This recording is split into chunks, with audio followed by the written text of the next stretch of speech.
Hopefully you can stand it. I'm Ruby Carr, and this is the story of Beastie Boys' Sabotage. You know the songs. Just making people feel something. It's been a pleasure to work on this song with her. But do you know the history? It's a struggle making any kind of record. I don't always have the direction or concept. This is Encore, an in-depth look at the stories behind the music. Here's iHeartRadio's Ruby Carr. What would you say is the greatest music video ever made? Rolling Stone argues that it's Formation by Beyoncé for its statement on Black American history. Esquire says it's Weapon of Choice by Fatboy Slim. You know, the one where Christopher Walken dances and levitates. So sure, that's fun. And the AV Club insists that it's Sledgehammer by Peter Gabriel, which for years was revered for its groundbreaking stop-motion animation. All of those publications picked great videos, but they're what I like to call wrong.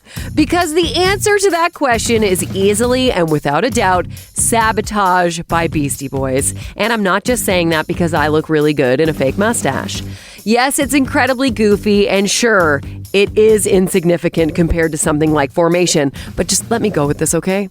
It's Sabotage by Beastie Boys. Everyone knows and loves this video. It's the video that put Spike Jonze on the map and resulted in him directing Weezer's Buddy Holly, Bjork's It's Oh So Quiet, and yes, Esquire's favorite video, Weapon of Choice. It's fun, it's dumb, it's exactly what makes a music video worth watching a dozen times in a row. But Sabotage isn't just a music video. It's also a total banger that still feels fresh and relevant after 30 years. It helped influence the rap rock revolution of the late 90s.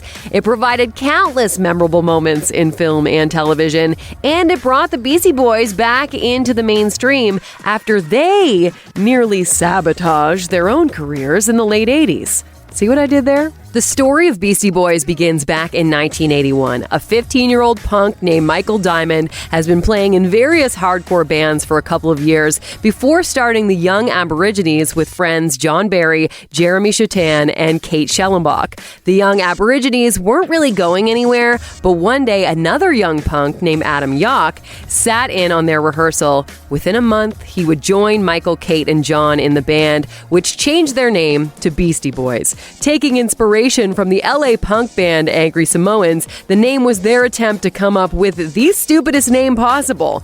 John came up with Beastie Boys with the intention of it behaving more like a gang. He would tell Spin magazine, "We had secret handshakes and stuff, and we'd wear old man clothes from the Salvation Army and smoke cigars. The thrust was to walk around and annoy people." While the word beastie at the time was simply a randomly chosen word by John, the band would later turn it into the acronym Boys Entering Anarchistic States Towards Inner Excellence. For fun. Michael, or Mike as he was called, became the front man, but only really because everyone else had an instrument. In August of 1981, Beastie Boys played their first ever gig at John's house to celebrate Adam's 17th birthday. At the party, their friend Dave offered to put out a record for them on a label he was going to start through his record store, Rat Cage. Here is Mike D telling Anne-Marie Withenshaw of Music Plus about getting their first recording. We just recorded that in a 4-track studio. This friend of ours, Dave Parsons, had a record store called Rat Cage. So we all that's like how we kind of like met or like all hung out at. And then he just came to us one day and said, we just started the band. Like we'd never played any shows or anything. He's like, hey, do you guys want to record a record? Like I really want to start a record label. And we're like, okay, sure. Beastie Boys recorded with engineer Scott Jarvis at 171A Studios, but little did they know, the rent for the studio hadn't been paid. Luckily, the band finished recording in time, and Jarvis rescued the tapes so he could mix them before the Repo Men came in and took all of the equipment. Featuring 8 tracks of scrappy hardcore punk, the 7-inch EP called Pollywog Stew was released in July of 1982, as the band started securing opening slots for legends such as Circle Jerks, Misfits, and Bad Brains, one of their biggest influences. While good things were happening for the band, John became less and less interested and stopped showing up for rehearsals. At the same time, an even younger punk band called The Young and the Useless, led by singer Adam Horovitz, had been covering some of the Beasties' songs. The two bands began playing shows together and hanging out, and soon the 16-year-old Adam Horovitz would replace John. As a new member joined the fold, Beastie Boys would begin to shift their focus away from hardcore punk and towards hip-hop, which was beginning to become increasingly popular in New York City. The band recorded some new tracks, including a silly hip-hop pastiche called Cookie Puss, after a prank call Adam Horovitz made to a Carvel ice cream store asking to speak to their Cookie Puss mascot. The song was released as a single in early 1983 and became an underground hit after college radio picked it up. To fit in with the hip-hop scene, they each came up with nicknames. Michael Diamond was Mike D, Adam Yauch was MCA, Adam Horovitz was Ad Rock, and Kate Schellenbach was Kate Your Mate. Beastie Boys wanted to incorporate their new hip-hop tracks into the live set, so they brought in a DJ recommended to them named Rick Rubin, a student at NYU with a reputation for throwing parties in which he would operate both a turntable and a bubble machine. 2 ingredients for a great party. This appealed to the band, plus Rubin was already a big fan of Cookie Puss and had his own hardcore band under the name DJ RR. Rubin was now a part of the group. Rubin would later tell Q Magazine, "I met Mike first. I thought he was an arrogant asshole.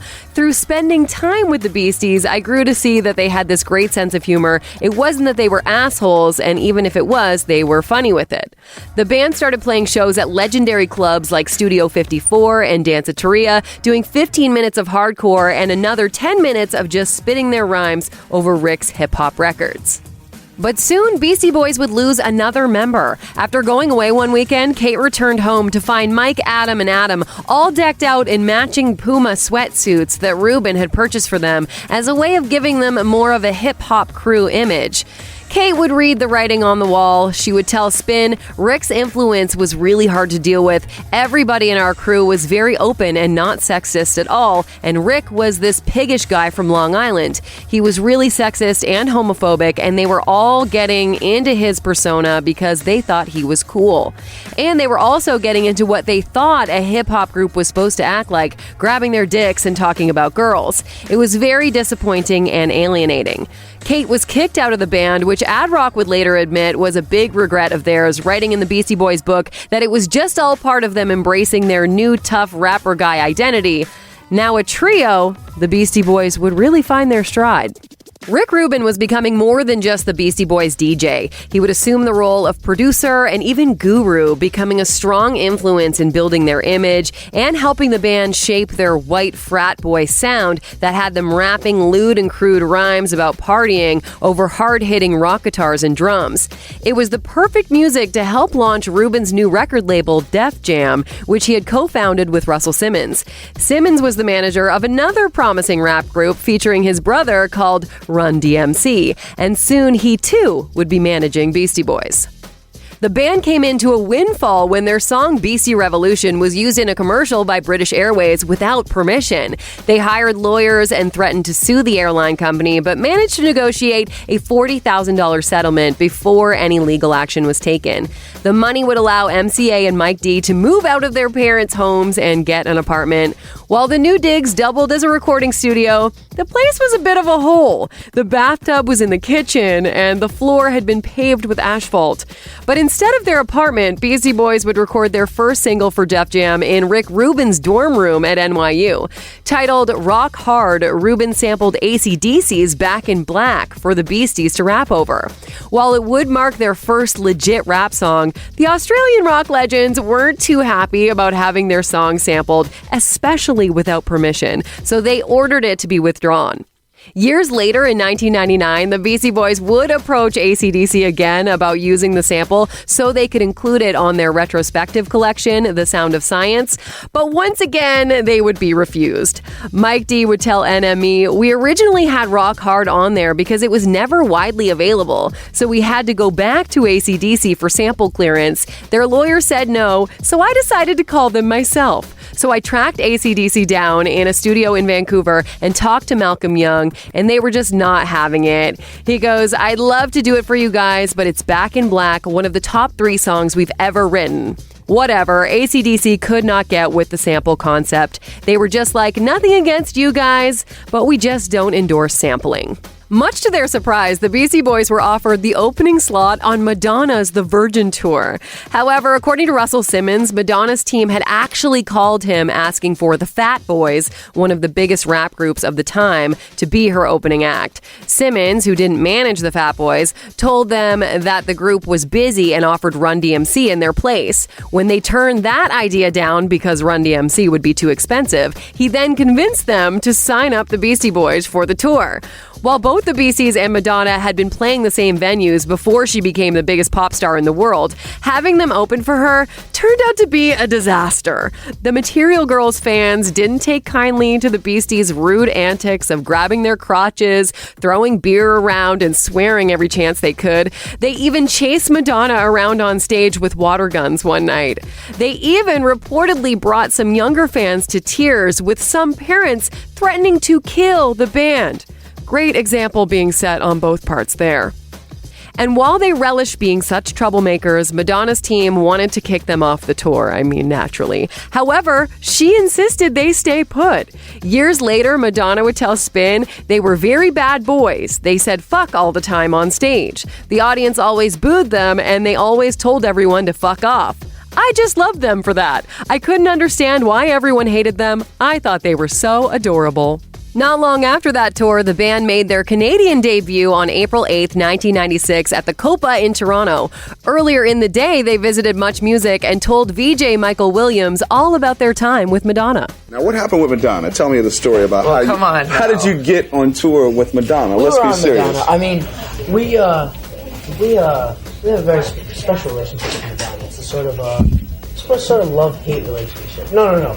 It's I don't know. It's sort of a working magical mystery tour is I think really what it was. It's kind of a posse tour of '85. We just sort of met Madonna. She's in an opening group and she liked us and we kind of liked what she was into. So we decided to give her a break and go on tour with her and see what happens. She's a star now. How was the reception? Was it good? Yeah, well, she went over great. It's strange. What about the Beastie Boys? How did you do? Better. Were you pleased? Yeah, we did better than we thought we did. No, it was real cool, yeah. We didn't actually get kicked off the tour. I didn't actually get kicked in the pants. No, it was good, though. It was fun. In case you're wondering, they were about 20 years old at the time of that interview. Just beastie babies. Then the Beastie Boys would release their next single, She's On It, which would be included in the film Crush Groove, a hip-hop musical comedy that was produced by Russell Simmons. More singles would come, followed by their debut album, which they recorded with Rick Rubin. They would record the tracks, and Rubin would clean them up and make them sound bigger and louder. Before they released it, though, they would join Run DMC's Raising Hell tour, where they introduced their stage characters with Ad Rock as the cutie, Mike D as the jokester, and MCA as the bad boy. Ad Rock's girlfriend at the time, you may recognize this name, actress Molly Ringwald, joined them for 2 weeks. The two had met on the set of her film The Pickup Artist and dated for a while. Fun fact, Ad Rock, or Adam Horovitz, did some acting on the side. He even played the lead in a 1989 film called Lost Angels alongside Donald Sutherland. How about that? The Beastie Boys were being hailed as hip-hop's first white rap group by the press, who were reporting on every little thing they did and said. In fact, the band became fodder for the tabloids, who constantly reported on their activities, whether it was true or not. But they quickly learned that not all press is good press. But wait a second, then where does that phrase come from? Mike D would explain to NME, once it gets printed one place, that establishes it as fact. I think the thing that we weren't prepared for was when the exaggeration stopped coming from us. When it went to the tabloid level, it took the whole thing into a completely negative and kind of frightening and alienating area. It's easy to look back on it now in this context and see it all leading up to that point. But at the time, we really didn't know what was happening. When the band finished recording their debut album, they initially wanted to give it a title that included a homophobic slur, which obviously I'm not going to say. This was the 80s, a time when homophobic, sexist, and even racist slurs were more accepted in general society. Yikes. But thankfully, Def Jam's parent company, Columbia Records, saw just how hurtful and offensive the title would be to many people, so they forced the Beasties to change the name to License to Ill. The offensive nature of the music did didn't stop at the album title, though. Sexually suggestive lyrics in the songs Brass Monkey and Paul Revere played more like rape fantasies, while the chauvinism of girls reduced females to nothing more than a servant fulfilling male wishes. While many felt a lot of the boys' vulgar frat boy persona was at the insistence of Rick Rubin, they would own it in the years to come and repeatedly use every opportunity they had to apologize for it. In 1999, Ad Rock would write an open letter to Time Out condemning their behavior at the time. The letter read, "I would like to formally apologize to the entire gay and lesbian community for the shitty and ignorant things we said on our first record. There are no excuses, but time has healed our stupidity. We have learned and sincerely changed since the 80s. We hope that you'll accept this long overdue apology." When they visited Much Music in 1994, the Beastie Boys were also asked by VJ Ziggy Lawrence about their depiction of women earlier on in their music and shared some insight. I noticed that you guys have kind of mellowed out, not really in person here, but in the way that you talk about women. I guess all of you have been in long-term relationships now, so I noticed that you're a little bit gentler with women in your approach and some of your lyrics. Yeah, but I don't think you need to be in a long-term relationship just to be respectful towards women. I just give that little hint out there to everybody. It's just because in some of your last videos, the girls were in cages and so on. Some girls were up in arms. And now, you've been gentler on them and treat them with respect is what you say. And I thought maybe that had something to do with the relationships that you're in right now. Yeah, probably, but just being exposed to other ideas and just the whole idea of just, getting in touch with women and the way that they get treated in this world. But being very much a product of 1986, Licensed to Ill was very popular with the male population, and it sold a lot of copies. And not just a lot for a rap group. This was a lot. Released on November 15th, 1986, it became the first hip-hop album to top the Billboard 200 album chart, the second to go platinum in the US, and would eventually sell more than 10 million copies. Despite its controversies, critics praised Licensed to Ill for its sample prowess, its ability to reach fans of rock, metal, rap, and pop, and having a similar impact to the Sex Pistols, never mind the bollocks. And things were about to get even bigger and crazier. In most cases, by the time an artist releases the fourth single from an album, the promotional cycle is generally winding down. But that wasn't the case with Licensed to Ill. Originally written by MCA for his side project Brooklyn, You Gotta Fight for Your Right to Party ended up as Beastie Boys' track to help fuel their drunken party animal persona. With next to no budget, they shot a video for the track in 2 days that would basically change everything for the band. Co-director Adam Dubin would tell New York Magazine the idea was to present who the Beastie Boys are. They come to your party, they wreck the party, they steal the girl, they drink all the booze, and when all hell breaks loose, they leave. MTV couldn't get enough of it and played it every hour of the day, and almost overnight, Beastie Boys had become one of the most popular musical acts in the world. Definitely the most notorious of the moment, much to the irritation of Volkswagen owners. In the video, Mike D wore a Volkswagen ornament as a necklace, which inspired a crime spree across America of ornaments being ripped off cars. The car company saw it as a golden marketing opportunity and even incorporated it into their advertisements, using the line, "Designer labels always getting ripped off," and offering a new one to any customer affected by the robbery. I think about this now as an adult. I would be so angry if someone did that to my car. Can you imagine? Anyway. The Beasties would only get even bigger when it comes to touring the album, doubling down on the bad boy behavior. On stage with them were women dancing in cages and a 20-foot-tall hydraulic penis that would rise up at the beginning of Fight for Your Right. Compensating? Sounds like that to me. Word about the raucous party atmosphere spread fast, and the 700 capacity venues they were playing soon became 16,000 capacity venues by the end of the tour. Things were getting out of hand quick, and their rising popularity gave the band reason to pause. While they felt everything they were doing was one big joke, a lot of their fans took their antics at face value. Mike D would tell the press, "The only thing that upsets me is that we might have reinforced certain values of some people in our audience when our values were actually totally different. There were tons of guys singing along to fight for your right who were oblivious to the fact it was a total goof on them. Irony is often missed. As for the hydraulic penis, they were still reportedly paying for that to be stored. In the Beastie Boys book, Ad Rock would write, "The hydraulic penis seemed funny at the time, but you gotta really think before you say or do dumb shit. Think about the people you care about most. Will they be embarrassed for you and of you? Yes. And you'll end up paying 30 years worth of storage locker fees in New Jersey for a 5x5 foot dick in a box." The tour would take a pretty serious turn while Beastie Boys were in England. The band stopped their Liverpool show 10 minutes in after the drunken and rowdy crowd began throwing beer cans on stage. Not really thinking, Ad Rock grabbed a baseball bat and began swinging at them, one of which hit a female fan in the head. Later on that night, police came to his hotel and arrested Ad Rock for assault causing grievous bodily harm, but charges were eventually dropped. The Beasties were almost banished from England by members of parliament after the tabloids made up a story about MCA swearing at some children with special needs. He would tell Spin, "Some woman asked us for an autograph in a pretty rude way. We were late and I said, 'I'm sorry, we have to go.' And she said, 'If you don't give me an autograph right now, I'm going to stitch you up in the press.' I reacted with something like, 'Fuck you,' and we drove away. The next day, there was a headline in the newspaper that said, 'Beastie Boys mock dying children.'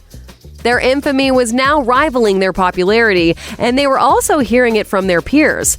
Tourmate and labelmate LL Cool J publicly called them out for their mischief after he was detained by police in Columbus, Georgia, following one of his concerts just because of his association with the trio. Here he is explaining his frustration in a TV interview from 1987. Look, I respect them. They sold albums. They know what to make because they made it. I have no problem with that. More power to you. I wish you much success. But I wish they wouldn't run around the country and make it hard for us. You know what I'm saying? I wish they'd learn how to act. They need some self-control. They all get used on their report card from my group because they acting like little kids. You know what I'm saying? They got to grow up, man, because they're making it hard for us.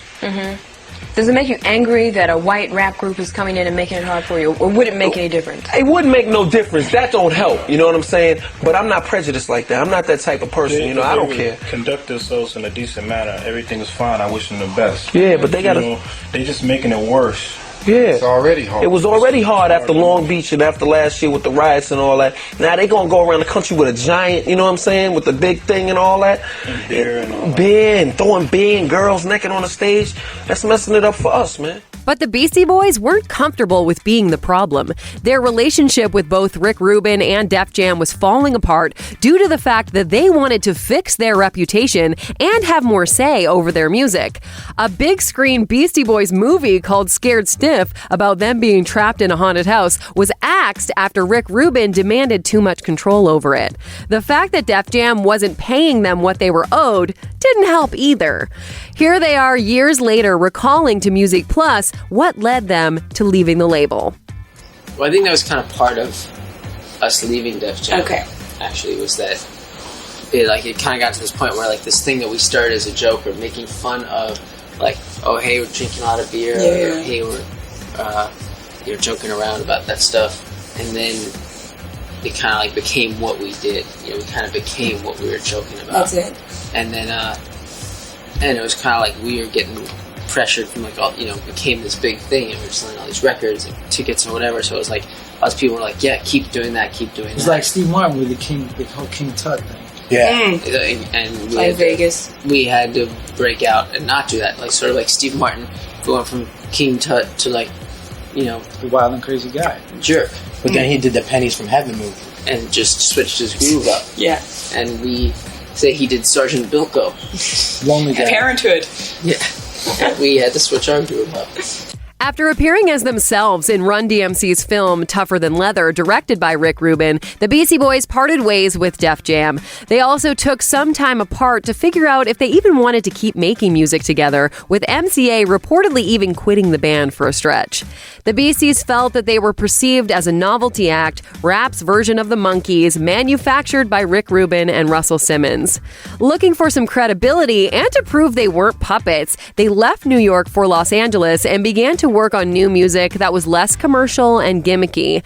Shedding the drunken party animal facade, they teamed up with production team The Dust Brothers, a duo whose approach relied heavily on densely layered samples. At the time, they were riding success producing for Young MC and Tone Loc, and would later become hitmakers working with Beck and Hanson. Yes, they are the guys who gave us Mbop, great song. Initially, the Dust Brothers had planned to release these songs as their own instrumentals, but impressed by what they heard, the Beastie Boys wanted to use them for their new album. MCA would tell Clash magazine they had a bunch of music together before we arrived to work with them. They'd put together some beats, bass lines, and guitar lines, all these loops together, and they were quite surprised when we said we wanted to rhyme on it because they thought it was too dense. They offered to strip it down to just beats, but we wanted all that stuff on there. I think half of the tracks were written when we got there, and the other half we wrote together. Beastie Boys signed with Capitol Records to release their next album, Paul's Boutique. Hyping it up, their label's president, Dave Berman, described the album as the Sgt. Pepper of rap, emphasizing its more experimental nature to help paint the band as serious music makers, not just three white guys rapping about getting wasted. Released on July 25th, 1989, Paul's Boutique was adored by critics who originally believed License to Ill would leave them as one-hit wonders. LA Weekly praised it for evolving the band from juvenile delinquents to psychedelic gurus, while Rolling Stone wrote, "With the dense, crafty Paul's Boutique, the Beasties reinvent the turntable and prove they're here to stay. Gone is Rubin's wailing guitar, but in its place is a nearly seamless set of provocative samples and rhymes, a rap opera, if you will. The only problem is music critics don't buy records. They get them for free, and no one bought Paul's Boutique." Here is Ad Rock explaining to Zane Lowe in 2015 what happened. What happened was we were like this big group, License to Ill. We're like internationally known, and we're like 20-something years old. We were feeling ourselves, and we thought we were a really big deal, and then we get signed to a new record label and all this. We work on this crazy record, and we're like, this is it. We're like on top and all this stuff, and then nothing. We made the Paul's Boutique, and it came out, and I guess the president of the label who had signed us got fired, like for giving us a lot of money. Well, along with the head of A&R. Like a lot of people got fired. Tom Wally. And then they say because of us, but it probably was. People don't really point the finger at us, but they do point the finger at us. When they finally got a meeting with Capitol's new president, he told the band that this album that they had just spent 2 years making was now a thing of the past, and that he was looking forward to helping promote their next one. Right now, he was too busy trying to help Donny Osmond with his new album. Years later, Mike D would reflect on how confused people were with the album to Vanity Fair. In terms of Paul's Boutique coming out and people not wanting to hear it, it's a complicated issue. You know, it's like, I think the main thing is people sort of knew us for one thing, and instead of us giving them that at all, we were like completely disinterested in that. You know, our whole thing is like, okay, how do we go totally beyond that? How do we make something that's completely different than what we made before it? That, yeah, is still a rap record, but is just totally different. You know, that's what we, and we kind of like how we looked at each of our records, but in Paul's Boutique's case, when it came out, that was not something people were comfortable with or ready for or wanting to hear. They're like, wait, it doesn't have a Fight for It to Party on it. It doesn't have this, doesn't have, you know, it didn't check any of the boxes for them. Although it would be written off as a failure at the time, Paul's Boutique would eventually be hailed as a modern masterpiece for its groundbreaking use of samples and reinventing the Beastie Boys as musical tastemakers. In 2002, Pitchfork would rank it the third best album of the 1980s, and Time magazine would call it one of the 100 greatest albums of all time. But the album's failure to generate any buzz at the time of its release deterred the band from playing any proper concerts. It didn't help that they had spent almost every cent they had on making a record nobody bought. Bad times. When the Beastie Boys reconvened to begin working on their third album, they agreed to once again change things up. They wanted to get back to playing instruments again like when they started, but not just punk, a variety of genres inspired by their current listening habits. Bands like The Meters, Mountain, Sly and the Family Stone, and Santana. It wasn't easy at first, as Ad Rock would tell Amazon Music. We sucked, like really bad at first. It didn't get that much better, but that was the thing that was really fun, that we sort of figured out a way to do it for ourselves. The band's inspiration came from pause tapes, a DIY form of production where a producer would play and record a sample from another tape or record, pausing the tape when the sample had finished its rotation.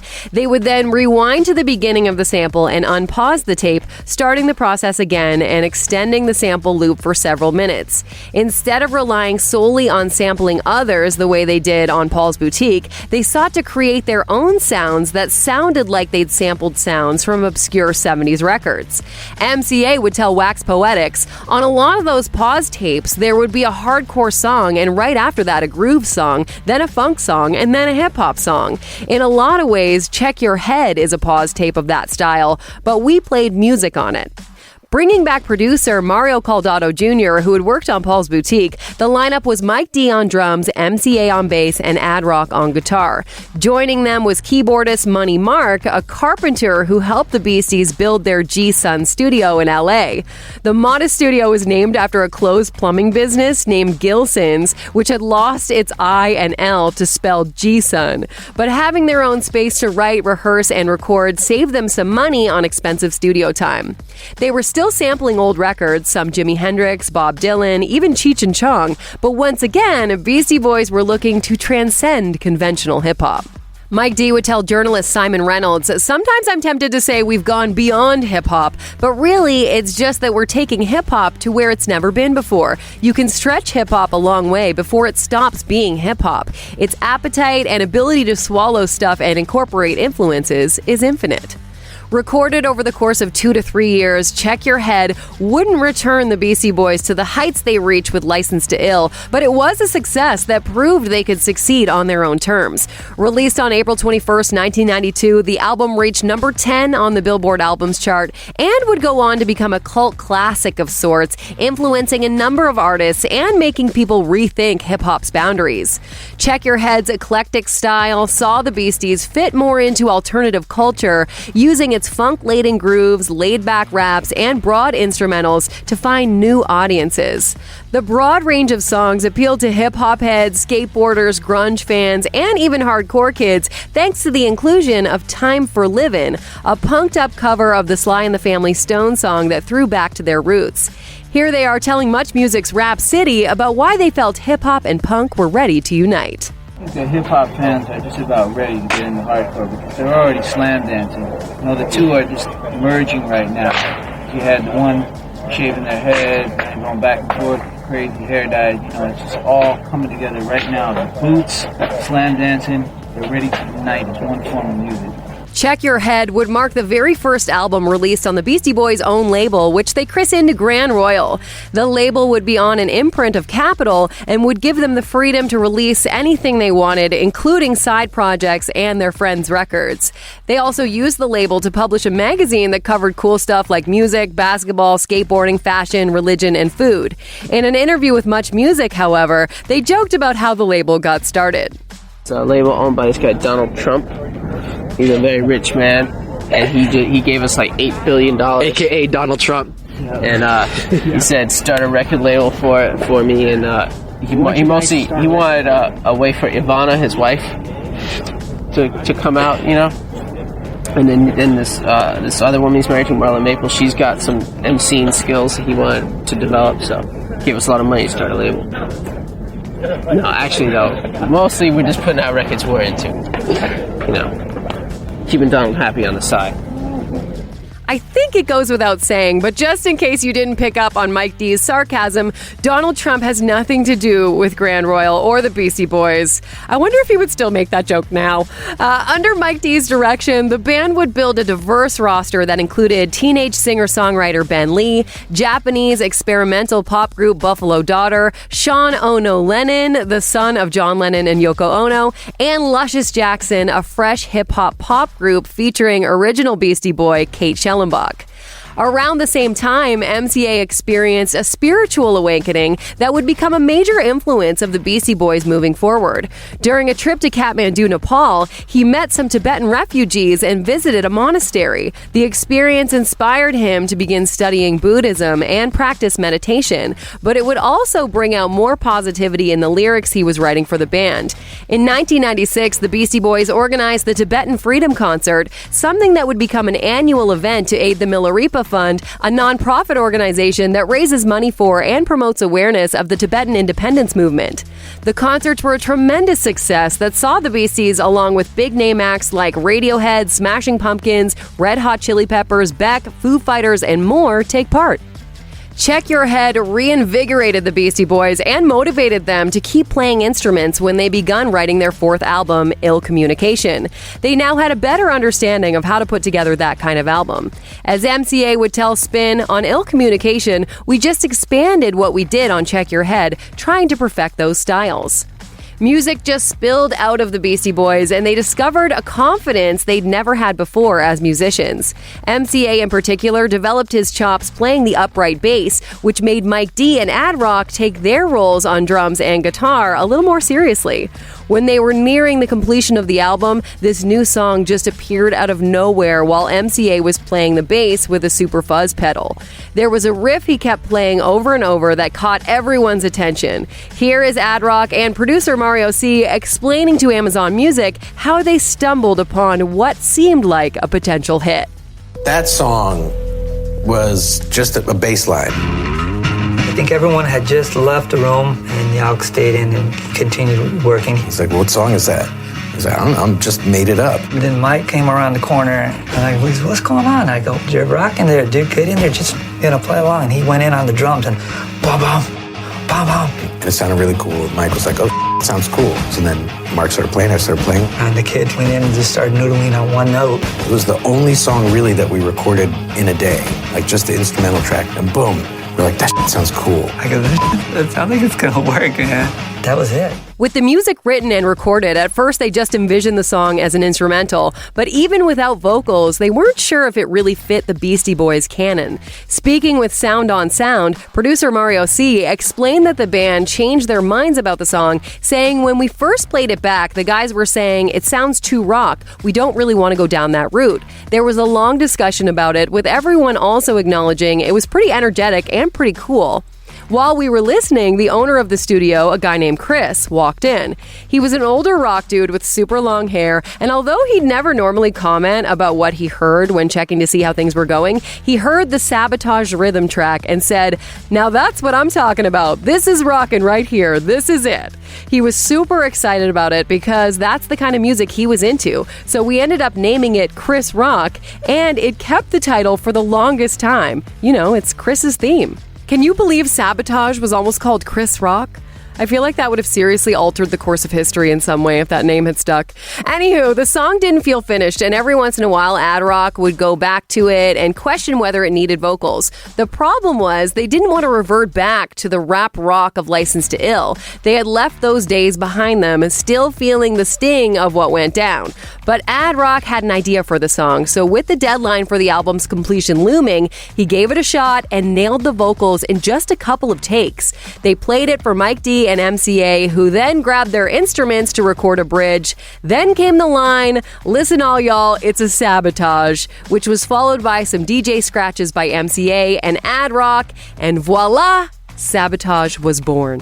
The song immediately stood out from the other songs that they had recorded for Ill Communication in the best possible way. Mario C would tell Sound on Sound, it just had so much more energy and sounded so different. When we play it to people, they'd freak out. That's what the record needed. The funny thing about Sabotage is that no one actually knew what Ad Rock was singing about until a good 25 years after the song was released. In the Beastie Boys book, he explained that Mario C was actually his lyrical muse, but not in a flattering way. He wrote, we were totally indecisive about what, when, why, and how to complete songs. Mario was getting frustrated. That's a really calm way of saying that he would blow a fuse and get pissed off at us and scream that we just needed to finish something, anything, a song. He would push awful instrumental tracks we made just to have something moving toward completion. I decided it would be funny to write a song about how Mario was holding us all down, how he was trying to mess it all up, sabotaging our great works of art. There were multiple versions of Sabotage, one of which sounded more like a rap song featuring a scratch sample of a Queen Latifah track as the hook. But the final version is what it is because this one called for some old-fashioned screaming, that's for sure, Ad Rock would tell Rolling Stone. Now remember, this was 1994, and for those who hadn't been paying attention to the Beastie Boys, Sabotage may have thrown them for a loop. It wasn't really a rap song, it was more of a rock song. Perhaps you could call it a rap rock song a la Rage Against the Machine. This was years before rap rock and nu metal were official music lingo. But with their roots in hardcore punk, hearing the band playing a straightforward rock song not only made sense to some fans, but it also seemed like the right time for such a thing as it slid nicely with the growing alternative music scene. Released on January 28, 1994, Sabotage was an immediate hit with fans, but also rock and alternative radio stations.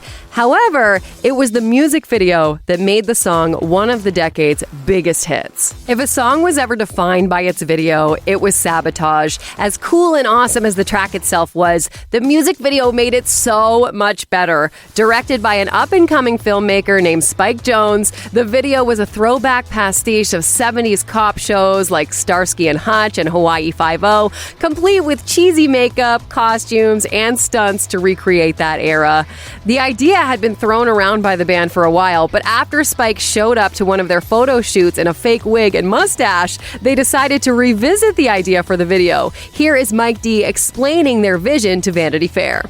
You know, Spike was one of as a band, was one of our best friends and like, beyond inner circle. I remember like watching, we all watched videotapes of, VHS videotapes of Streets of San Francisco and other shows, and we were like, okay, we were like, that would be awesome if we could actually pull off our own version of that. We kind of set out to do one thing, and we captured a bunch of it, but we actually ended up making something completely different. We bought a car that was about to die, and we had some kind of like loose shooting permits, but not, you know, it's not like we had fire department or any of the stuff that we should have had like with the car, and we just drove the car ourselves. We almost killed the car a couple of times, but we definitely didn't come close to killing ourselves. Each Beastie Boy wore a wig and sported bad, mostly artificial facial hair to ensure the joke was not lost on anybody.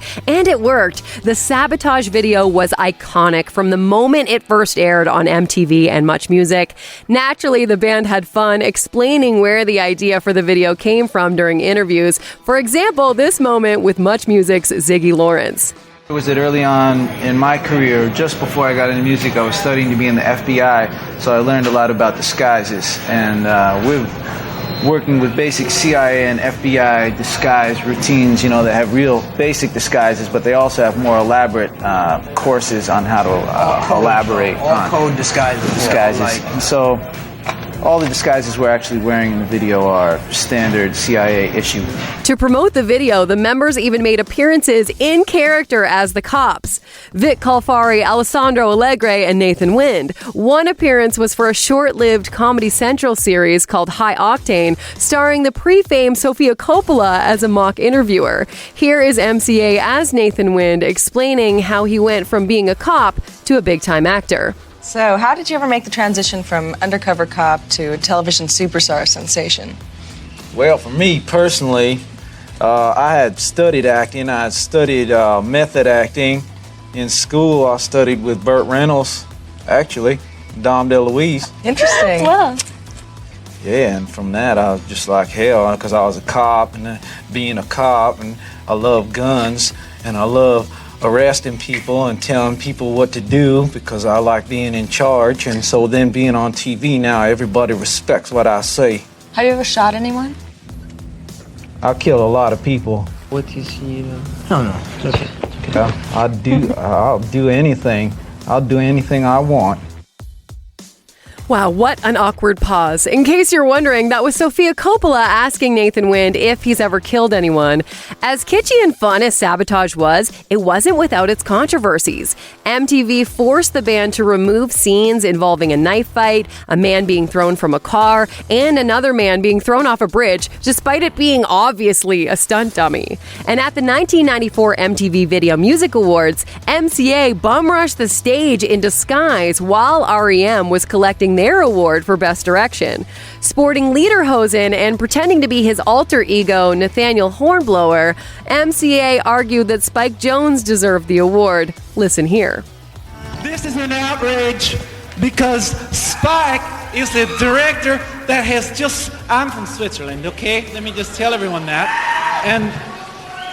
And since I was a small boy, I had dreamed that Spike would win this. And now this has happened, and I just want to tell everyone that this is a farce, that I had all the ideas for Star Wars and everything.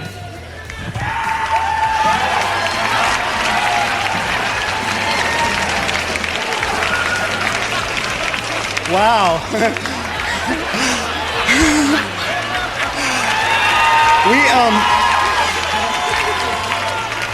I have no idea what that...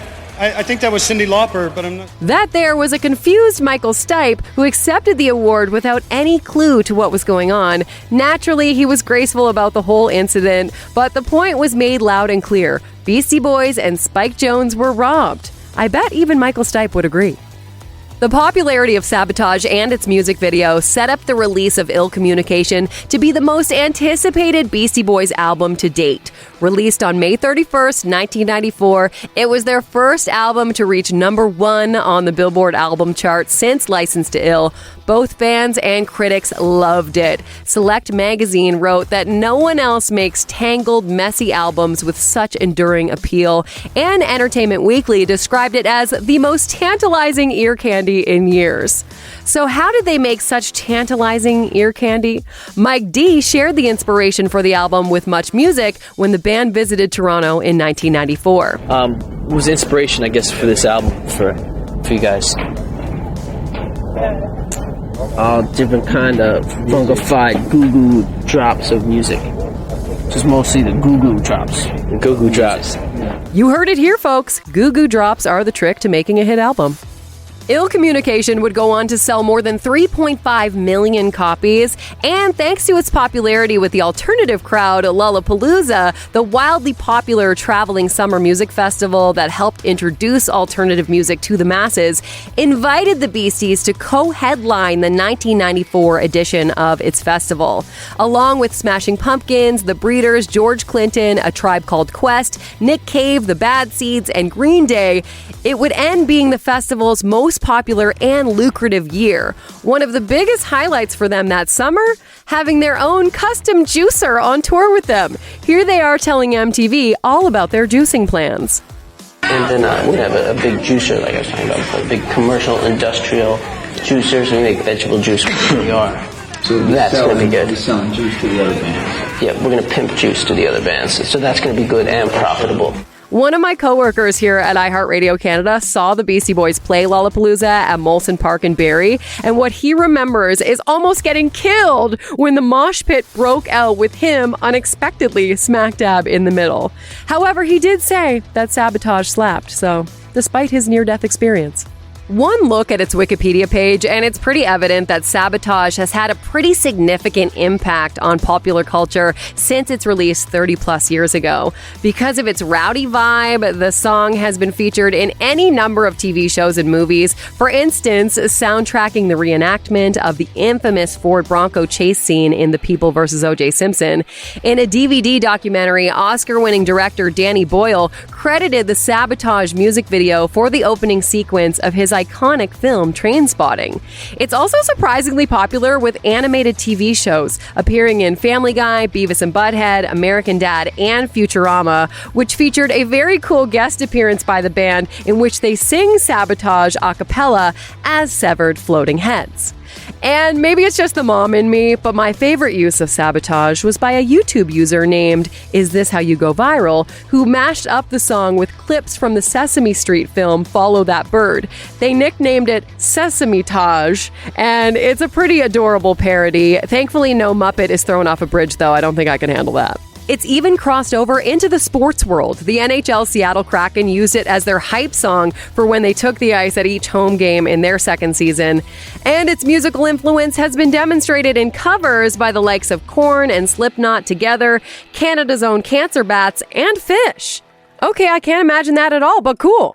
At one point in 1996 and 1997, the Beasties and Spike Jonze even discussed making a feature film based on the music video. In an interview with IndieWire, Spike said, "The four of us wrote a script together. It was called We Can Do This because it had. It was so surreal and out there, and Nathaniel Hornblower was a character as the director.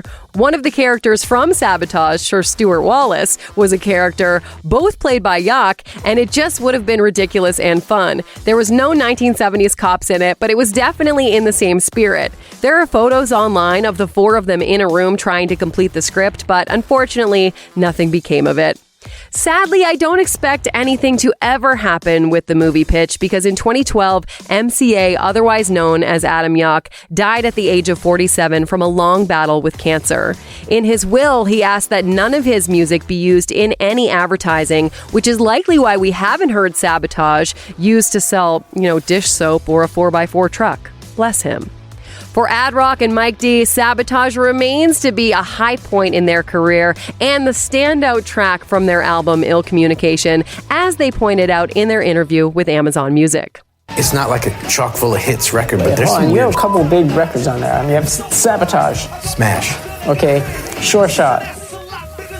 People like that song. It's big enough. Dope Little Song.